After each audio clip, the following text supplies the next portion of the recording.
And before I do that, I'll just say, Aaron, you can greet everybody and say whatever you want to say. Yeah, thanks. Good to see everybody again. I'm looking forward to that time we can get together to do session 2, our parts 3 and part 4 together. But I'm really excited that John was able to join tonight to talk about an area that not only is he deeply passionate about, it's really his formal academic preparedness is in. So it's kind of our emotional wellness in that broad term. So just wanted to come and say hi tonight. And that is an outstanding deer mount in the background. That's pretty nice. But thanks, John, for joining, and look forward to chatting with you guys on the next one. So have a great night, and hope that everyone's staying safe and healthy. Thanks, Aaron. You'll be missed. Stay safe. Good. Well, hey, I'm happy to be with you guys tonight. I'm in Southern California, so that's why it's light here. Little afternoon sun coming in through my my study windows here. What we wanted to talk about tonight, and Andrea, maybe you can even provide some context. We just wanted to talk about the challenges that we're all facing during this time, both from a leadership perspective and also from our people's perspective. What's going on with our folks? How are they doing? And Andrea, how did this come up, and what have you guys been noticing? And tell me a little bit about that. You want me to make this as like Michigan specific kind of answer? Yeah, and we'll ask everybody else too, how they're doing, what they're seeing. Well, I would just say it's a little bit of a unique situation on my end because I just went part-time on the road. So I've actually transitioned into home. So I feel like these guys might be able to shed a little bit more light when it comes to daily operations. I was full-time during the first surge, and it was really stressful, but in a different way because we didn't know what to expect. So, stockpiling PPE. I think there was much more worrying maybe with the first surge because we didn't know how infectious it would be. And now we're kind of in this stage of fatigue and also maybe a little bit of cognitive bias just because we haven't gotten sick. And so maybe we're starting to question like, oh, I'm not really going to get sick. And, we're kind of, at least I feel this sometimes. I feel like I even get a little too comfortable at work. The mask, oh, forgot to put it on. Oh, I should put that on. Or, with patients, you just get a little too comfortable and get too close to them and realize you haven't put a mask on them. There's just little things that I find that creep up for me, even with the second wave. But it's just not as intense for me the second time around because of my job transition. So I'm going to leave the floor up to these guys that are out there every day with the second wave and maybe feeling the fatigue more than I am, and let them chime in on this one a little bit more. Yeah, good. So just pipe up. How are you doing? How are your people doing? What are you noticing as it relates to people's well-being out there? And then I'll share some stuff that we're seeing nationally, and we can talk about maybe some mitigation things. So what are you seeing out there? What are you noticing? Shy, you guys. There has been a surge. Our numbers have gone up a lot higher than they were the first surge. A lot more fatigue among the guys. Our PPE is a lot lower now than it ever was in the first. And there's some complacency on the mask too. I noticed that there's a lot of guys that don't necessarily fully wear it as they should, not necessarily on calls, but at the station, stuff like that. And when you're noticing fatigue or you're talking about that, what are you seeing from your people? How's that kind of showing up in actions and behavior? You can just tell that they're tired. The nights are getting longer. You can see it on their face in the morning when you come in. They're just drained. We've been putting on extra cars because of it, so there's a little more workload for our guys. And a little less enthusiasm to pick up shifts and stuff, I bet. Yeah, that's always the case, but now it seems to be a little worse than normal. Yeah. Have you noticed, I know in my area, the call volume's way up. I I'm noticing that a lot of our rural areas are really experiencing a volume surge. Is that true with everybody else? Are you seeing a surge in calls right now? We and it's across the board, our COVID numbers are up quite a bit. But then our trauma calls are up, our medical calls are up. We are just, and then on top of that, transfer volume has obviously gone up too. Yeah, it seems a little different with this second surge, whereas the first surge, our area saw just a complete lull in activity for weeks. So did we. Yeah, so it's different this time around, I think, for our rural EMS agencies because the infection rate is in the rural landscapes now as well. And maybe people are a little less afraid to use the system as well, because we did do a lot of messaging saying, don't hesitate, go to the hospital. And I see a different dynamic playing out, but I wanted to chime in with you guys and see if you're seeing that as well. Yeah, it seemed like the first time around, there was almost people were afraid of going to the hospital.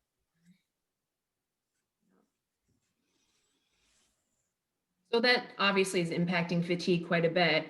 When you couple that with what's going on and you're seeing a volume surge, and well, let's be honest, we don't have the staffing to really handle that either. So yeah, it creates a dynamic for sure. Dustin, what are you seeing? Definitely the staff are more fatigued because every call it takes more effort than it did before, because it's not just go get the patient and then take them to the hospital. Now it's okay, with pager goes off, sounds like a COVID call, we got to take a special ambulance, we got to put on more PPE when we go to this call.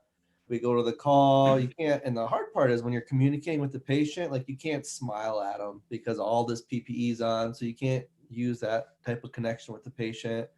And then we're putting the mask on the patient right away. And it's just hard to talk to them because to save on PPE, we don't have N95s. We're using P100s, like a big painter's mask type thing. So it's hard to talk to them. And then we get to the hospital and it just takes extra time to decon the cot. And we get back to the station, it takes extra time to decon the ambulance. And we're doing decon in the station every day with UV lights and extra cleaner. So there's just more effort into cleaning and just more workload, and everybody's kind of just tired of it and working more than they want to. Is everybody using the UV lights now to decon? We are. We use a combination because the UV light only covers what they can see. So we spray everything down with solution, clean that way. And then the UV light is kind of that extra layer of protection. And we have the one we hang in the ambulance. Then we have a big rolling cart one that we go through the station, and we do all the beds, the day rooms, the common areas. And So let me point something out here. This is kind of fun. And I spend a lot of time in the last years of my work. I've been spending lots of time working with all kinds of first responders. I'm running some well-being programming that we're helping law enforcement, fire and EMS across the United States kind of revision peer support.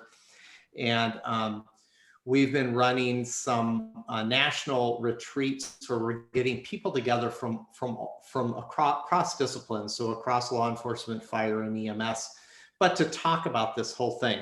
So and I'm in daily contact with lots of people across the United States. Today I talked to people from South Carolina and Michigan and New York and Oregon. So lots of perspective out there. But let me say that I'm not going to give you any silver bullets tonight because I don't have any. We're in new territory. But I want to point something out. So we asked some questions about sort of how people are doing. And Dustin, I'll pick on you and I'll just use you as a guinea pig for a minute. So this is so typical of us. When we talk about well-being, and you'll notice this with your troops, if you sit down and you talk and you start a conversation about, hey, how are you guys doing? How are you feeling? If you were to use that word, we will quickly move and talk about stuff. We'll quickly talk about operational stuff. We'll talk about equipment. We'll talk about what we're doing and procedures and processes, because what makes us really good at being medics is our ability to focus on operational importance. What makes somebody a great cop, firefighter, or medic is this capacity to leap over this emotional part of us and be able to focus on getting the job done. So if you're going into a call where there's a 13-year-old with an asthma attack and they're bluer than shit, and you've got to do something really quickly, you can't sit there and ask yourself, what am I feeling? So the skills and abilities that make us great cops, firefighters, and medics are ones that are a challenge to maybe us being good human beings when our uniform's off. So I just want to point that out. And what I want you to notice, and I have some stuff to talk about here, but I don't have an agenda.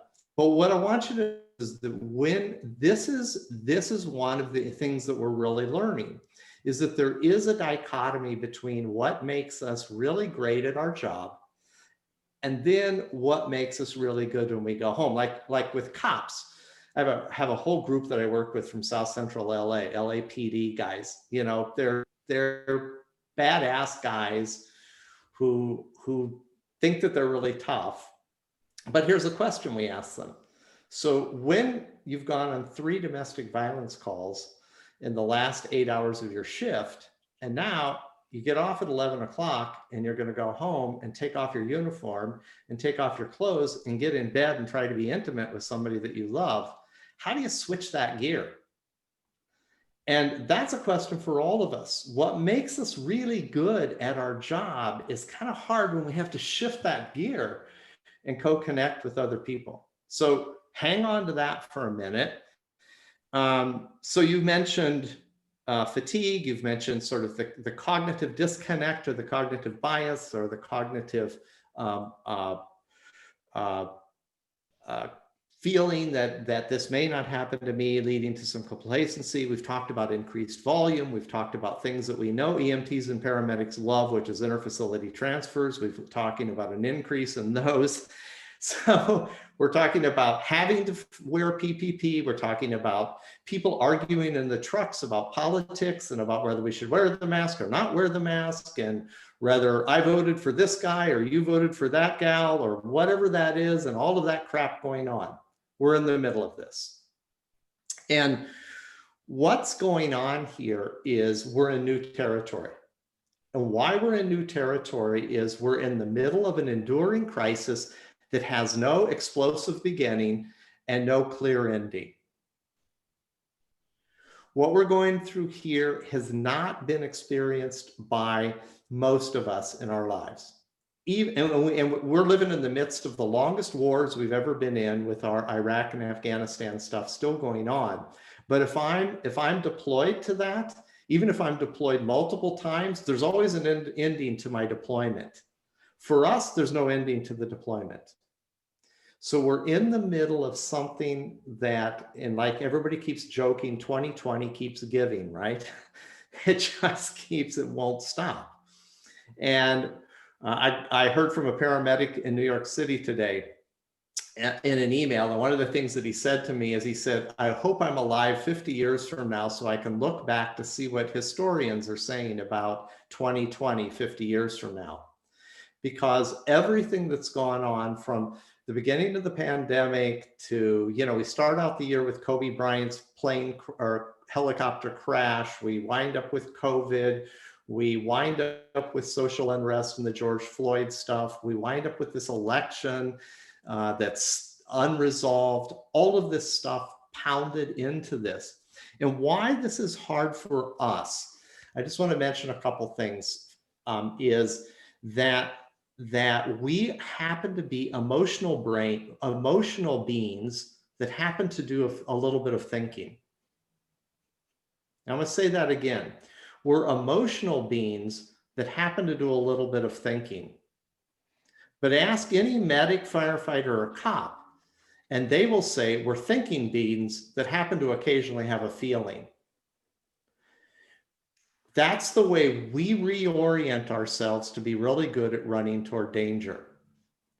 But the reality is the way our brains are constructed and what works up here in the gray matter is that the most active and powerful part of our brain is the emotional part of our brain. Now, why that's important to you and why it's important to what's going on right now is what's the steady diet of information coming to people? Is it positive or negative?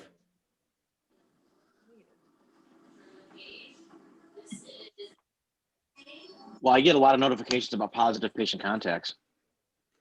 But what's the good, super good. But what is the overall information No, load? COVID positive patient. Oh, COVID. Got it. It's not positive. Got it.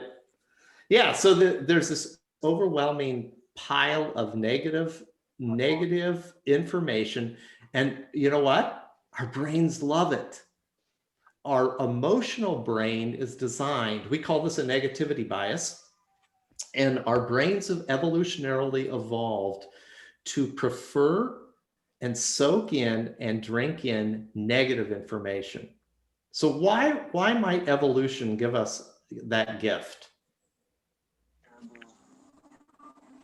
What's Because all evolution? paramedics love drama. And that's great, yes. But what is evolution concerned about? Continuing to evolve. Exactly. So all evolution cares about is whether you survive and are able to shove your genetic material into a new generation. That's all it is concerned about. So our brains have evolved to preference negative information because it helps us survive. The problem with that is it is really hard on our social life and on our downtime. So, and what we've had now is this feeding of negative information at us constantly.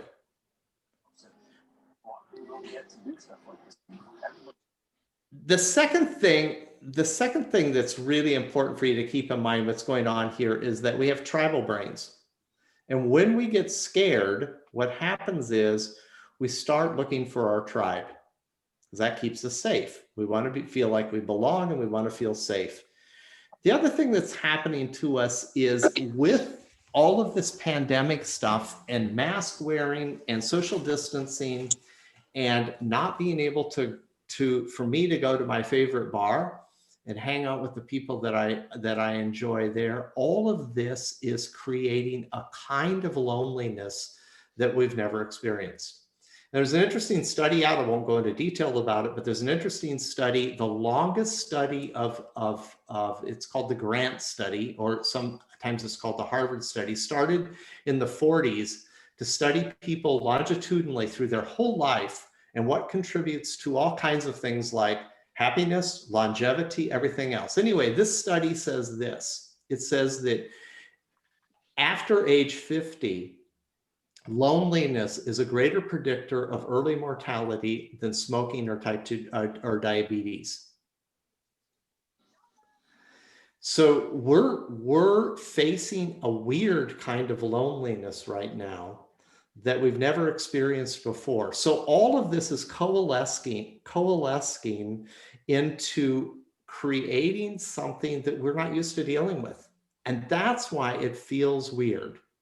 And why we're calling this, what I keep hearing from folks like you all over the United States is something that we're calling the Corona coaster, which is, if you think of a roller coaster going up and down, what's happening emotionally and psychologically for people is they're up and down.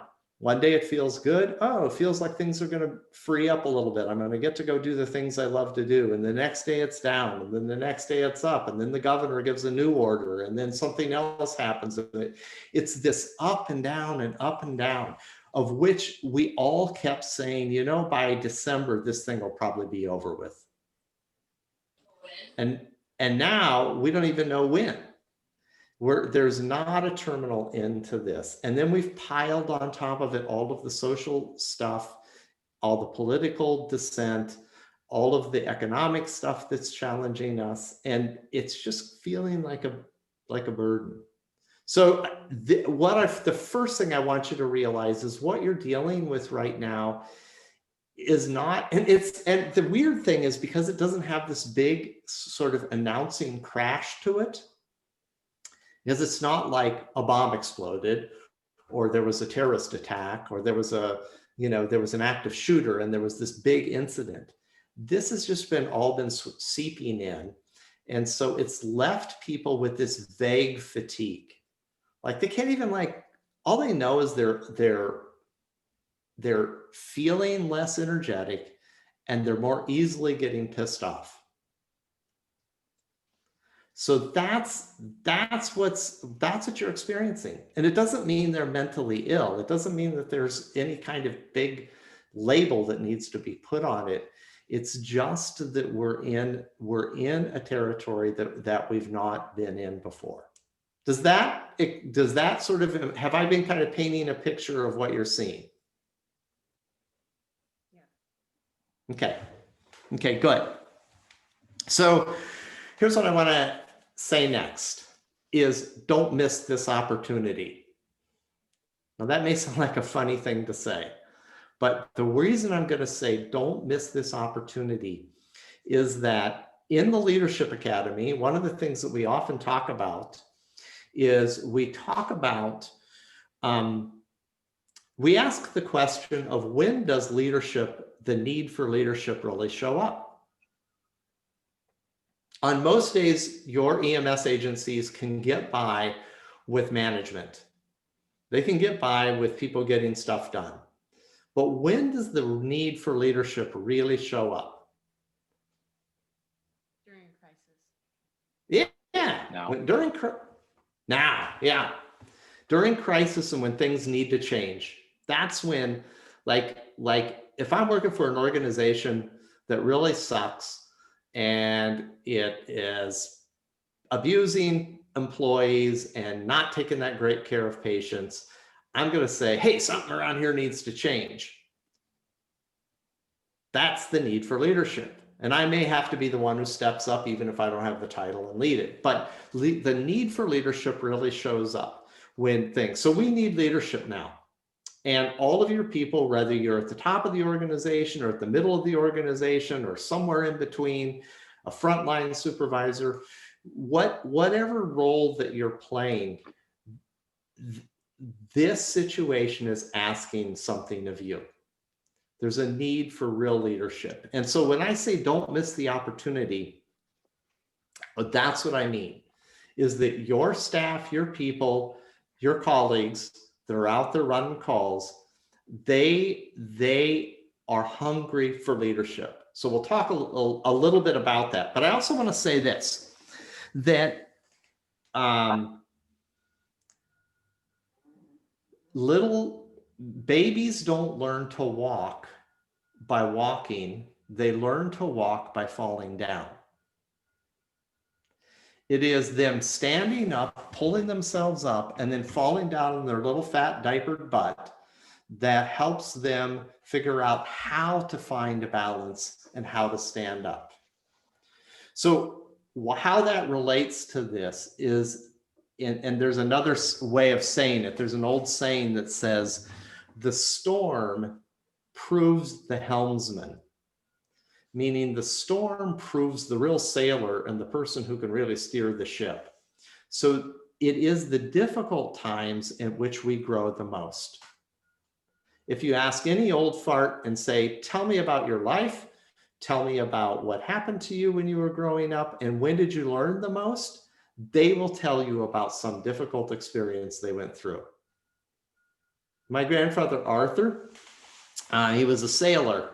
And he went in in 1942 and was shipped out to the South Pacific and spent 4 solid years away from home.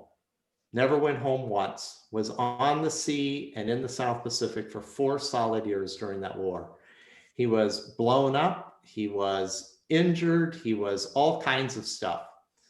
But when Art was 90, if you asked Art at 90, what were the biggest lessons, and when did he learn the most, and when did he grow up the most, and when did he become a man? He'll tell you those 4 years in the South Pacific. So here's what I want to say to you. Don't waste 2020 and 2021. Don't waste the coronavirus.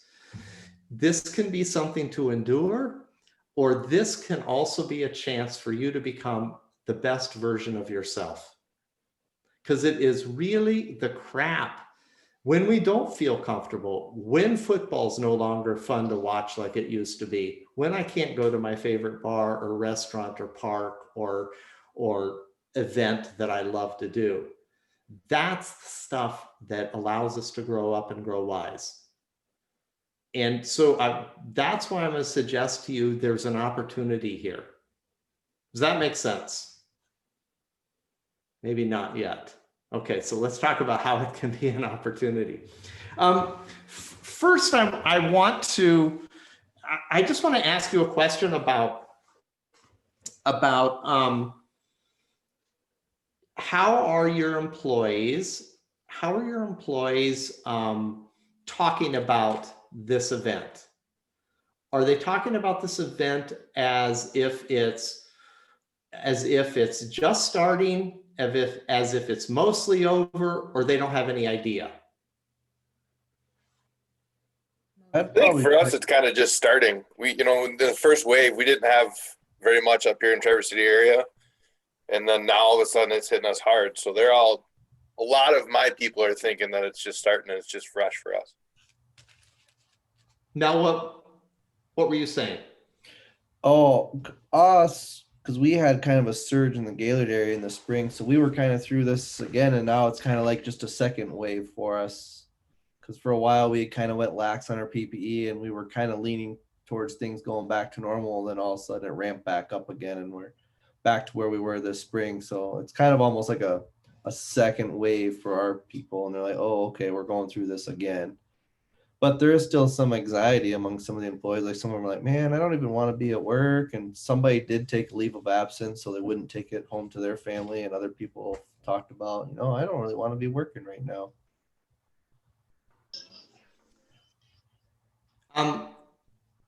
So here's the deal.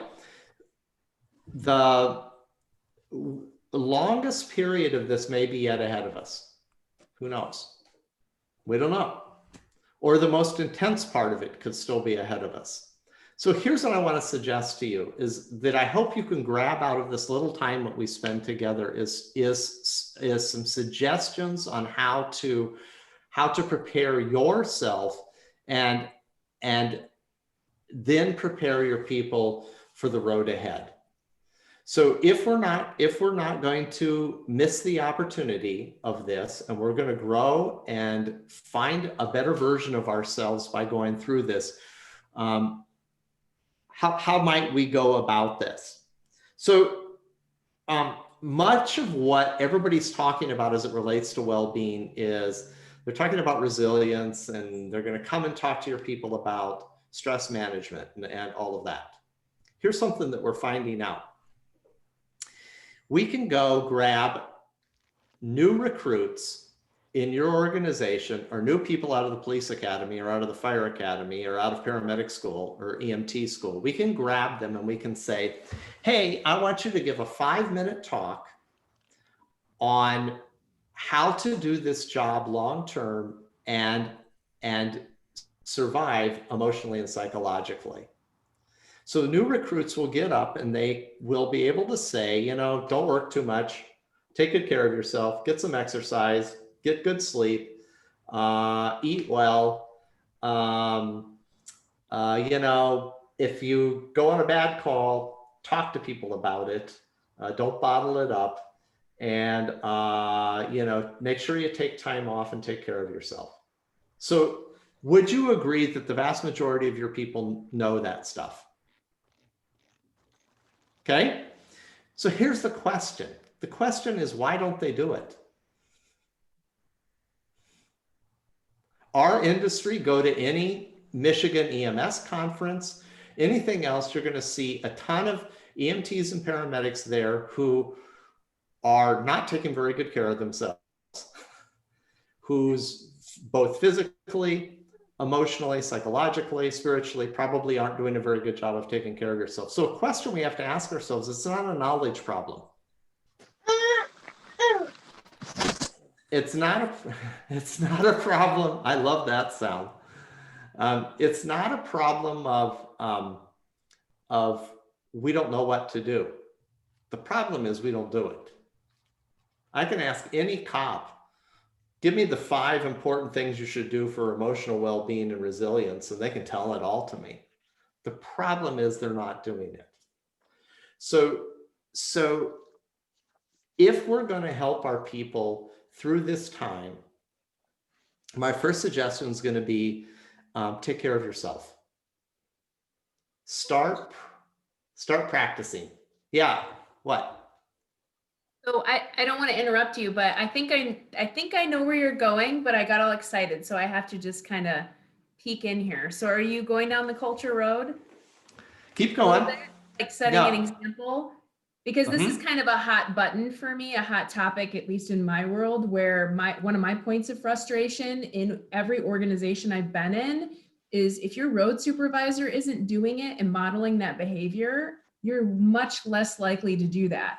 And then if you look at your president, your CEO, and everybody else that's up all night, never stops working, eats donuts for breakfast and does all of the things we shouldn't be doing, it really does come down to culture. If you can hire road supes that model really good behavior and field training officers that model that great behavior, your employees are going to feel that way, but it has to start at the top where you set also a cultural platform and support that behavior through wellness groups and, balanced staffing and a supervisor that's going to tell someone you should go home, like you look exhausted, or a supervisor that's going to say, hey, you've been up for 36 hours straight, your truck is shut down, like we'll figure it out.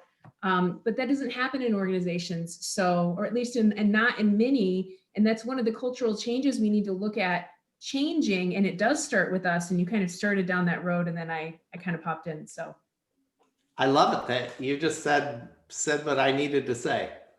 So I stole it from you. She's absolutely right. And here's what I need to tell you. So I spent 18 years in the street. I worked EMS, was a flight medic, spent time in the Middle East, spent time in Central America, did all the fun stuff that you can do doing this, everything else. I have 4 kids. And one of the complaints, they're all adults, they're grown, they're launched, they live on their own, thank God. But one of the things they recently said when we were all together is they said, hey, Dad, you were a pretty good dad when we were growing up. You made some mistakes, but you know what? The hardest thing was work got the best of you. We always got kind of seconds. So what I learned from that is that the greatest gift that I can give to my children, if I want them to live well and to have good lives, is to do my own work. And the greatest gift you're going to give to your employees and to your colleagues around well-being is for you to do your own work and for you to have an experience of how do I take care of myself and live well and grow and mature in the middle of an enduring pandemic and a difficult crisis. Because if you're having your own real experience, you won't need John Becknell to tell you anything. You'll be able to teach your whole organization how to live well if you're having your own experience with it. So my first suggestion to you is get in the game. I'm not going to tell you to go meditate and do yoga and get to the gym or anything like that. I'm going to tell you to get in the game and find your own way and your own path toward living well.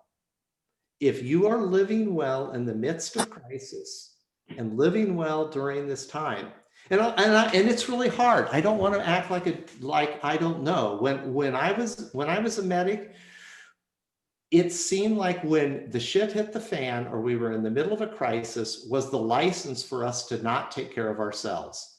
Those of us that had quit smoking, it was time to go grab a cigarette.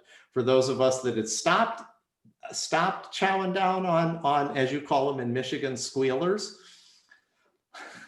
I see some smiles. Squealer. I was introduced Sliders. to that in Michigan. Somebody tell us what squealers are.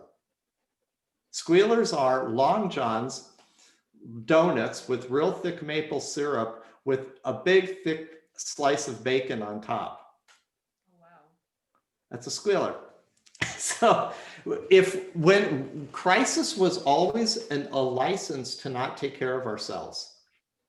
And we need to practice the opposite. So I'm going to encourage you to get in the game. So I'm going to say a few things about getting in the game, and I'll give you a little image that I think can be easy to remember. There's kind of 4 parts to taking good care of yourself. And remember, you're going to find your own way. For some of you, that's going to be making sure that you take the days off and go hunting or go fishing or get out back or do your thing. Some of you, it's going to be getting to the gym. Some of you, it's going to be going to a meditation retreat online or doing something like that. All of us have our own way, and we can always learn from each other. But what we know about well-being is that we have to find our own way. But here's the metaphor. Think about it this way. Think about it like a garden. And there's 4 things I can do in the garden.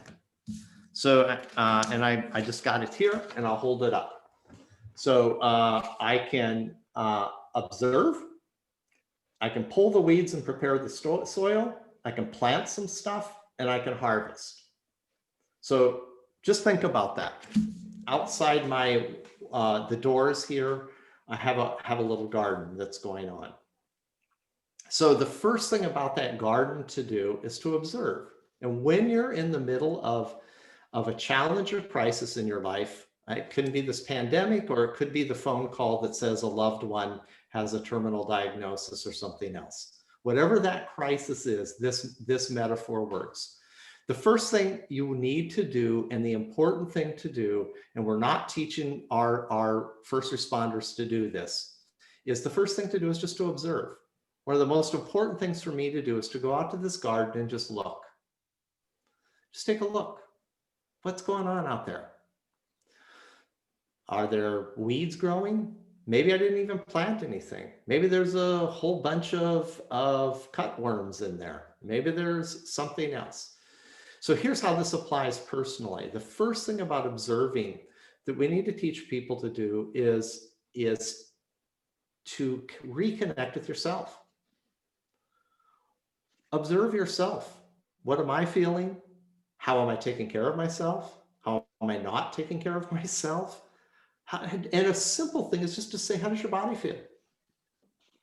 How does your body feel? What's your body telling you? Oh man, my low back is telling me that 300-pounder that I lifted. What's your body telling you? And then what is your heart telling you? In other words, how are you feeling? Mad, sad, glad, afraid, pissed off? Thankful, grateful, kind? What's going on there?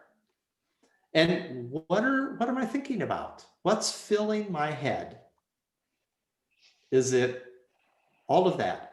And so I have a friend, he's a Washington, D.C. SWAT cop, and pretty badass guy. He's a college athletic trainer as well as being a cop. And he says to our first responder groups all the time, if you think you've got your man card or your woman card and you're a real badass, I have a suggestion for you. See if the next time you're going home from work, you can get in and drive home from work without turning on music, the radio, a podcast, and can do it in silence. The reason he's saying that is that's the observe button. And notice if you do that, notice how many times your hand goes over and wants to flip it on. it's the observe to find out who we are. Remember I said what makes us really good at being great paramedics is shutting down a bunch of stuff. But if we're going to take good care of ourselves, we have to reconnect. So that's the observe part. What's going on? And what I've been doing every morning, and I'll just share it with you, what I'm doing every morning now, because my life's completely changed. I spent 150 days a year on the road. I work, I run retreats all over, I do all that stuff. I haven't been anywhere since March. I got off an airplane in March and I'm here. My life's completely changed. So here's what I'm doing every morning. Every morning, I'm picking up a little journal, and it takes me 5 minutes or less to write this. I write where I am. I live in Laguna Beach. I'm in Laguna Beach, what the temperature is, what it looks like outside, sunny, cloudy. And then I write, how's my body? What's my body telling me today? What's my heart telling me today? What's my head telling me today? So my body, stiff, noticing that arthritis, that low back pain that I got 25 years ago before I left being a paramedic still hurts. What's my heart telling me? My heart's telling me I'm afraid. I don't know what 2021 is going to look like for a consultant. I don't know if I'm going to make enough money. I don't know if I'm going to be able to do what I do. What's my head doing? Oh, my head is like buzzing with all of this election stuff. I spent way too much time last night looking at the news. So I'm doing that every day. And what that does, if you just take a couple of minutes to do that, that's the observe part. The second part is the pull weeds. And what we mean by that, so if I'm going to plant something out here in my garden, I definitely have to prepare the soil and I have to turn some stuff over. So the pulling weeds for us is move away from the negative. Get it out of your life. When I think about pulling the weeds, it's really about brain training. If I'm going to build a resilient group of Navy SEALs who are going to go out and be able to do what they need to do, as much as I need to teach them to shoot and fight and survive, I need to teach them how to control their brains. And brain training is really important. And so a very simple thing about brain training is just this: paying attention to what negative crap you take into your brain. We call it an information diet. Whether it's on your social media feed, or whether it's watching the news, or whether it's turning on MSNBC or Fox News, or all of those stations that are completely designed to focus on the negative and rile up your emotional part of your brain. Start limiting it. Just like I can't eat those donuts like I used to, what I don't want to do with my brain is I want to be careful about that, and I want to get that out. That's the pulling the weeds.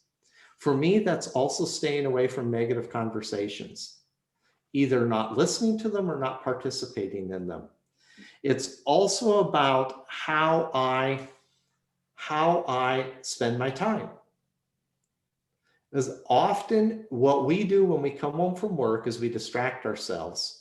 We call it dulling when we're teaching cops, firefighters, and medics about this and really peer support. We call it dulling. Am I just dulling my head? Am I just dulling? So that's the negative stuff. And then also remember that the negative is also a clue. So difficult experiences magnify our inner crap. So here's what I mean. All of us come to our medic work with experiences, and we all have an inner crap. No one gets away from it. No one's escaped. I don't care if you're the Pope or you're a pauper. You don't get away from crap. So it may be adverse childhood experiences. It may be a dad who never noticed this. It may be obsessive compulsive behaviors. It may be addictive behaviors. It may be a tendency toward having no confidence in ourselves. We all got it. I got a pile of it. Andrea's got a pile of it. Nick, Sean, Danny, Chris, Mel, everybody's got, you all got crap. But when we have crisis and difficulties in our lives, it gets magnified. That stuff gets shoved up to the surface. So when we're pulling weeds or we're noticing the weeds, what we have to notice is, what is our crap? And I'll tell you, the people, I can't tell you how many people have said to me, gosh, ever since coronavirus hit and all of the lockdown and everything else, my crap has really come up. It's getting magnified. So here's the deal. Get to work on your crap. You've got it. If that means you get an online counselor and talk to them, do it. If it means finding a friend that you can bare your soul to, do it. If it means finding a self-help book, do it. All I say is get in the game of working on your crap. There's 1,000,001 ways to do it. There's no right way. The only wrong way is to ignore your crap. Because if you ignore your crap, it'll just expand and come out and bite you in the ass. It'll come around the back door and get you. And you have to, we always say with the crap, you got to keep it in front of you, not back here. So observe, take some time to observe the garden, pull some weeds in the garden, and then plant some stuff. Start paying attention to what feeds you, what nurtures you, what's good for you. So we talk about kind of the first step of this is finding refuge. So refuge becomes different for all of us. And it's really important to find what soothes us, what calms us, and what feels like a refuge. And all of us have memories that we can go to that are a refuge of a time that we felt really good, where things were there. That's a refuge. What is our refuge? What is that? And then what feeds your soul? Not what dulls your soul, but what really feeds your soul. So I have this little thing that for me is really important. I call it a daily. And the more first responders I work with, the more I feel that this is really important. And it connects to this idea that life is not lived out in the future somewhere. Life is lived today. We have this 24-hour periods where we wake up and we sleep. And even if we're working night shifts, there's still a period of being awake and sleeping. So our life is lived in a 24-hour period, in a daily period. And what the old wise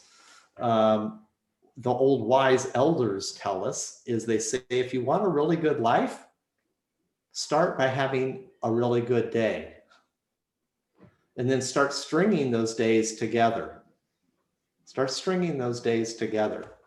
So a question I would ask you, and I told you about my little journal thing in the morning. It takes me just a few minutes to do it. And one last thing I do in that journal is I write what I'm grateful for. I just put what am I grateful for today? It may be I'm grateful for the cup of coffee. Yes, there's the gratitude journal. Yes, I bought one, and I have to admit, I'm not the best. I have days where I just rush into starting my work, but I've been really trying to do it every day. So find something that you like to do every day. So what we learn is that if you have a daily thing that kind of centers you. So if some of you are familiar with Mike Washington, I've interviewed him on national webinars. Mike Washington is the guy we work with. He's a 28-year Seattle fire medic, and he's a 4-tour combat vet. If you just Google Mike Washington and Starbucks, you'll come up to a YouTube thing that just is a 5 or 8 minute story about Mike's life. And Mike is a dear friend, and he helps us with much of what we're doing. But Mike's daily practice is he just gets up and he sets time, make sure he has time when he gets his coffee to sit quietly and either listen to the birds or listen to some music. And he makes sure he has that time. That's his meditative time. That's a spiritual connect time. And Mike's been through the shit. He was on duty one day, getting ready to go on a call, and the captain comes in and says, "Washington, you're off the truck." And then he looks over the captain's shoulders, and what he sees is a military car and 2 Marine officers getting out. And his son's in Iraq. And you know what they said? "I'm sorry, your son's gone." And Mike's been through the grinder, and he's still on a fire truck. And he's one of the people. He's the real. I mean, there's no false happiness in Mike Washington. But what he says is this ability to live through whatever shit life throws you is done on a daily basis. You're not going to figure it out at Christmas. You're not going to figure it out 2 weeks from now. You're not going to figure it out in 2021.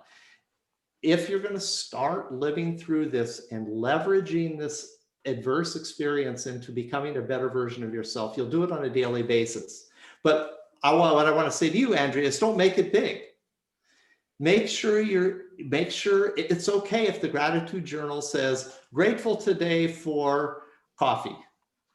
Grateful today for music. Grateful today it's not raining." That's enough. Because what we try to do is we set these big ambitious things for ourselves and we never do them. But just find the small thing and do it daily. Then another way to plant stuff in your garden is around what we call nutritious friends. And what we mean by nutritious friends are identifying, connecting with people that feed you. You know it's a nutritious friendship because when you spend time with these people, you feel fed, you don't feel sucked out. And nutritious friends never agree with everything you say. They especially don't entertain your bullshit. Nutritious friends are the ones who care enough about you to really see the real you, and they affirm who you are authentically, not your persona, not the uniform you wear, not the mask you wear. And we can find them. One of the ways we're doing it, and you can get hold of me afterwards, but one of the ways we're doing this is we're putting together groups of 6 to 10 people, first responders from all walks of life, all kinds of departments across the United States, putting them together in groups where they get together online every other week or so to support each other in living well and just having the kind of conversation we're having today. Just a sharing conversation that says, "Oh my God, you know what I'm working with is I'm working with a difficult relationship with my oldest son, or I'm working with this, or I'm working with that." And it is a way of supporting one another in living well and being nutritious friends for each other. And then the last part about this is just really harvesting, beginning to start noticing your growth. That one of the questions I love to ask folks like you is, have you matured as much as you possibly can? And the answer is usually no. So the next question is, okay, on your maturing journey, what are you working on? And what is life teaching you? And what is the gold or the harvest from your work? And here's what we believe. This is our, we're beginning a not-for-profit called the Odyssey Institute, which is really builds off this idea of first responder work being a journey. And here's what we believe by studying the people who thrive, is when you study the people that thrive, What you learn about them is they view first responder work as not just something to be endured and not just a job or a career, but it's actually a journey toward becoming the best possible version of themselves and a great life. And I mean, all of us start this. All of us, when you ask any new EMT or paramedic, why do you want to do this? They'll say two things. I want to have an adventure and I want to help people.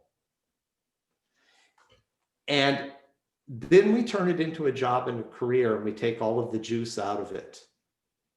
But getting back to the kind of Luke Skywalker place of this whole thing of saying, how will this, here's what we say, if you do what we're talking about here today, working the garden, EMS will kick you in the ass and grow you up and help you discover the best possible version of yourself. Notice the kick in the ass. It's not easy. It's not going to be, but if you will take the kick in the ass that this work will inevitably give you and leverage it into becoming a better version of yourself, what we wind up seeing is there are first responders who get to the end of their career who are some of the most peaceful, calm, happy, connected, and inspiring people you'd ever want to meet. And that's what I hope I do with my career. And that's what we want for our people. So all of this connects. How do you help your people? You help your people by getting in the work yourself. Because then you can turn back to your people and speak from a place of authority. Nobody wants anybody to tell me how to be. I don't want anyone telling me how to live a better life when they don't practice it themselves. Okay, I'll shut up. Any thoughts, comments, questions?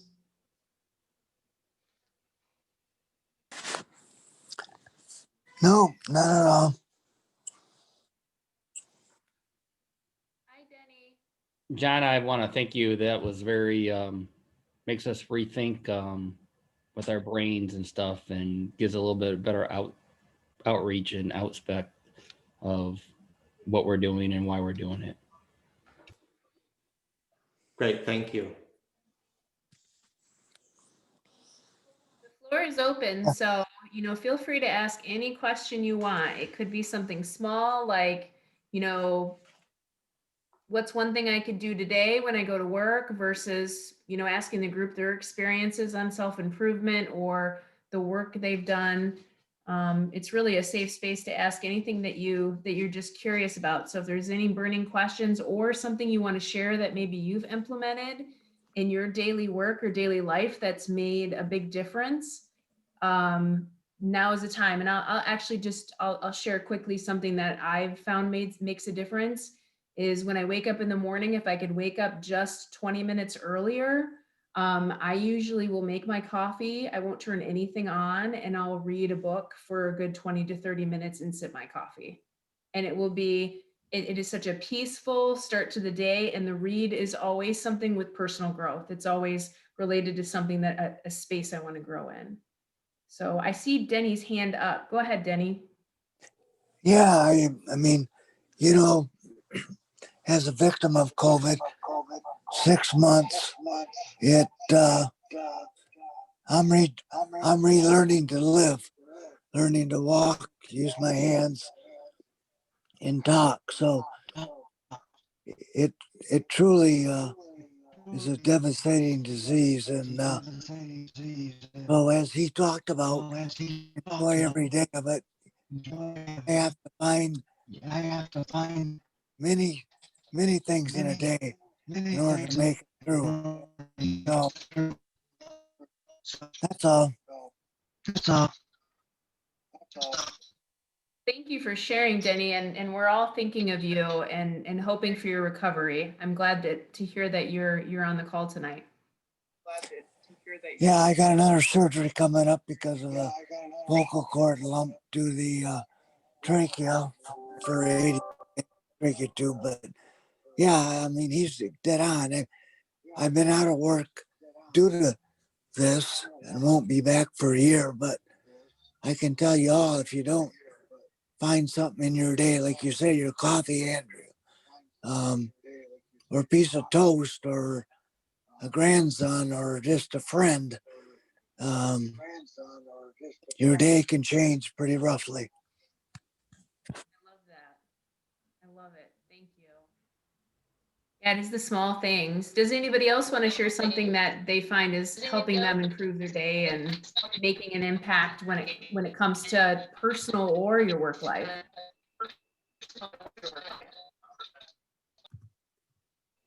Okay. Anybody? All right. So it's not always possible, but I've made a rule that I'm trying to keep, and I've told my teams about it. But I generally don't use email until noon. Oh, good for you. So half of my day is gone before I open Outlook. I have, just to operationalize that, I've got alerts on my screen on my phone for certain people, because when I get emails from certain people, I need to know about that. But I generally don't open Outlook until noon. I'm not diligent every day, but I've tried to let the people in my workflow know that if they email me before noon and it's important, they probably should follow up with a phone call. And that has allowed me to actually accomplish some work in the morning. And I'm coming close to achieving some degree of peace some days.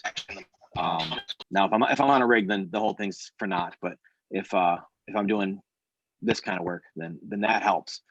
Email is a thief, and it's one of the worst inventions that's ever come along. And I'm a big nerd, so those of you that know me know that me saying those words is kind of crazy. But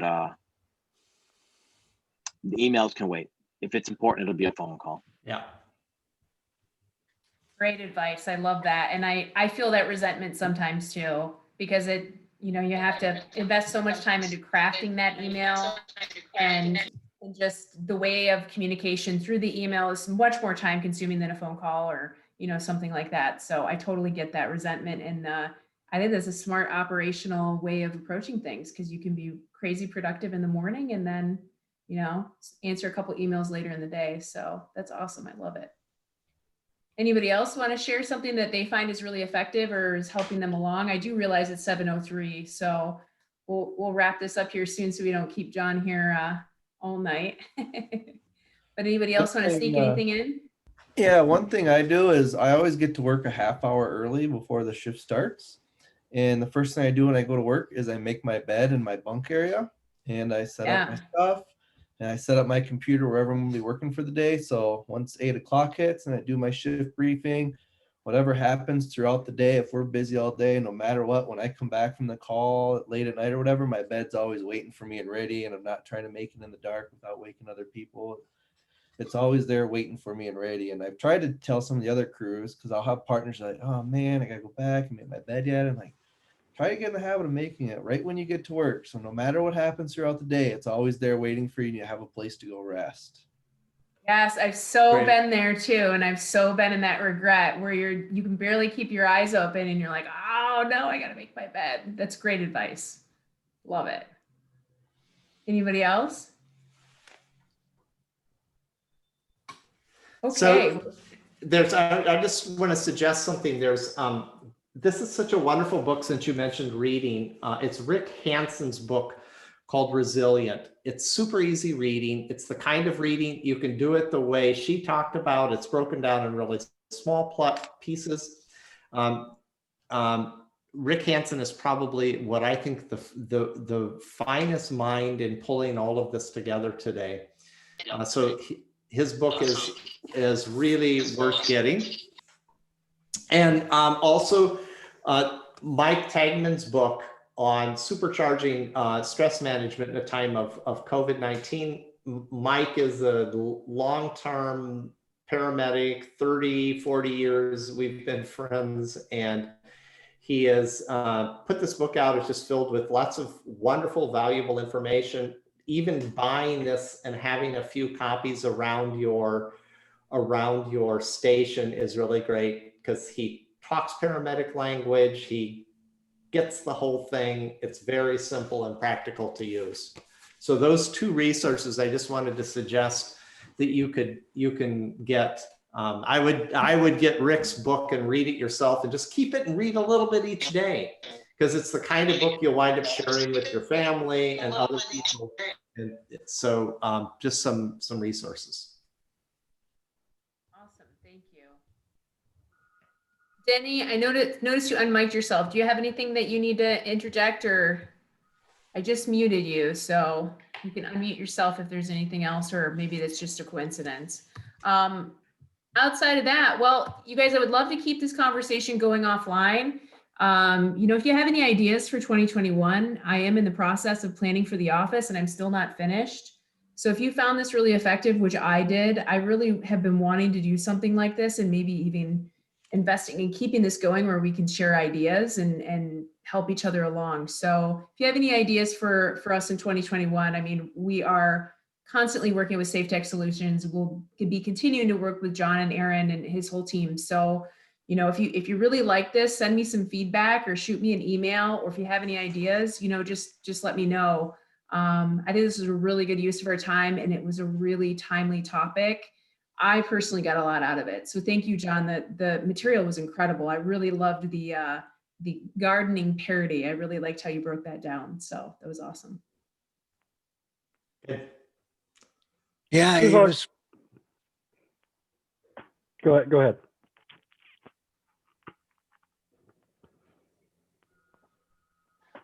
Are you there? Oh, I see he's muted again. Okay, Dwight. Dwight, did you have something you wanted to add? Nothing important. I was just going to ask who was having squealers tomorrow. I'm going to have to keep my eyes peeled for those. So they sound dangerous. They sound awesome. Well, okay, you guys, shoot me an email. You know where to find me. And we will see you in January for our next session. And let's hope, fingers crossed, something great happens next year, and we'll see each other in April.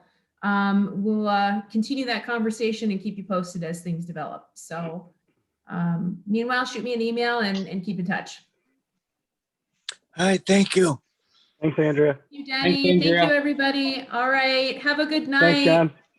Hi, everyone. Thank you so much, John. That was incredible. Yeah, it was excellent. Welcome.